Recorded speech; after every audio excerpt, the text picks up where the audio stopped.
So the question is, an infinity number of point charges, each carrying 1 microcoulomb charge, are placed along the y-axis at y is equal to 1 meter, 2 meter, 4 meter, 8 meter. The total force on a 1 coulomb point charge placed at the origin is x into 10 का power 3 Newton. The value of x to the nearest integer is. तो बेटा ये question हम हर बार notes में करवाते हैं, कई बार ये रिपीट भी होता है और लगभग मान के चलो हर 2 साल में ये क्वेश्चन आता ही आता है। ठीक है, और ये मैं आपको पहले बताता हूँ, ये क्वेश्चन है आपका जीपी के ऊपर बेस्ड है। तो एपी जीपी का थोड़ा आपको ज्ञान होना चाहिए, अरिथमेटिक प्रोग्रेशन और ज्योमेट्रिक प्रोग्रेशन, अदरवाइज ये क्वेश्चन आप नहीं कर पाएंगे। सिंपल सी बात है।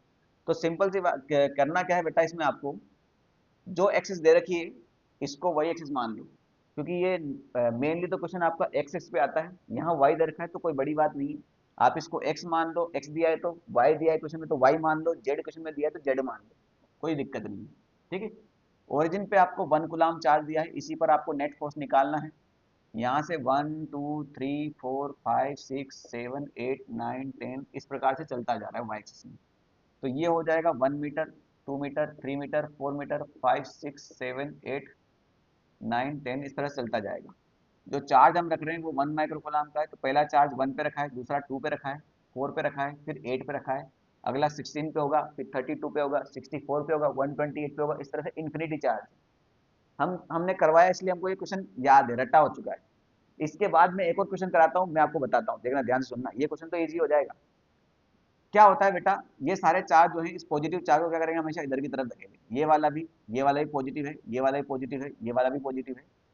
ठीक, हम क्वेश्चन कैसे फॉर्म करते हैं, हम कुछ चार्ज को जैसे इधर लगाते हैं फोर्स, और कुछ चार्ज को हम नेगेटिव करते हैं, तो कुछ चार्ज को जैसे उधर लगता है। बात समझ में आई? तो इधर जो लगने वाला फोर्स है उनके अलग से, उनके लिए अलग से जीपी लगने वाली है। इधर जो नेगेटिव चार्ज होंगे उनकी वजह से अलग जीपी लगेगा, दोनों का नेट फोर्स फिर हम निकालते हैं। तो ये थोड़ा और डिफिकल्टी लेवल बढ़ा देते हैं, कोई दिक्कत वाली बात नहीं है, 2 बार जीपी सॉल्व होता है इस टाइम। आपकी किस्मत बहुत शानदार है, यहाँ पर सिर्फ पॉजिटिव चार्ज दिया है, यानी आपको एक ही बार जीपी सॉल्व करने की जरूरत है। ठीक है, अब समझिएगा बात को। नेट फोर्स जो है आपका वो है x इंटू 10 का पावर 3, आपको यहाँ पर x की वैल्यू निकालना है। इस पॉइंट चार्ज पर फोर्स निकालते हैं, तो नेट फोर्स मैं पहले ही लिख देता हूँ भैया, सारे फोर्स एक ही डायरेक्शन में लगने वाले हैं, तो सबको एज इट इज ऐड कर देंगे, वेक्टर क्वांटिटी हो वाली, अगर एक ही डायरेक्शन में सब ऐड हो जाते हैं। के क्यू डिवाइड बाई इन दोनों के बीच की डिस्टेंस 1 प्लस के क्यू, कि यहाँ तो दूसरा चार्ज 1 है तो मैं के क्यू ही लिख रहा हूँ, इन दोनों के बीच की डिस्टेंस 2 स्क्वायर प्लस के क्यू इन दोनों के बीच की डिस्टेंस 4 स्क्वायर प्लस के क्यू इन दोनों के बीच की डिस्टेंस 8 स्क्वायर प्लस के क्यू डिवाइड बाई 16 32 चलता जाएगा। के क्यू बेटा कॉमन ले लेते हैं, ये हो जाएगा आपका 1/1 स्क्वायर 1 ही हो जाता है, 1/2 स्क्वायर 1/4, 4 का स्क्वायर 16, 8 का स्क्वायर 64, इस तरह से। तो क्लियरली दिख रहा है बेटा ये जीपी है। एपी कब होता है, जब second term minus first term हमेशा कांस्टेंट हो, जो कि इसमें नहीं होगा। जीपी कब होता है, जब second term divide by first term हमेशा कांस्टेंट हो, तो 1/4 divide by 1/4, 1/16 divide by 1/4 1/4, 1/64 divide by 1/16 1/4। बात समझ में आ गई?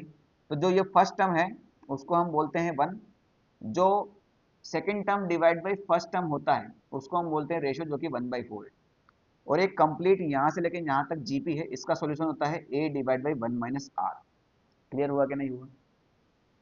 तो नेट फोर्स सब वैल्यू डाल दो बेटा। नेट फोर्स कितना दिया है, x इंटू 10 का पावर 3, x इंटू 10 का पावर 3, के क्यू, तो के है 9 इंटू 10 का पावर 9, क्यू है बेटा आपका 10 का पावर -6, 1 माइक्रोकुलाम है ना। ए की वैल्यू है 1, और 1 माइनस यहाँ पर हो जाएगा आपका 1 - 1 डिवाइड बाई 4, है ना। क्लियरली विजिबल है भाई, कोई दिक्कत वाली बात है क्या? 1 - 1 डिवाइड बाई 4 है यहाँ। 9 - 6 10 का पावर +3, और ये 10 का पावर +3 खत्म।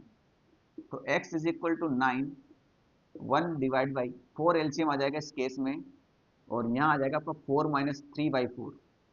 तो x इज इक्वल टू 9, 4 ऊपर चला गया, 3 नीचे आ गया, 3 से 9 कटा 3 टाइम्स 3 4 होता है आपका 12। तो यहाँ पर क्या भर देंगे बेटा आप, x इज इक्वल टू 12। ठीक है।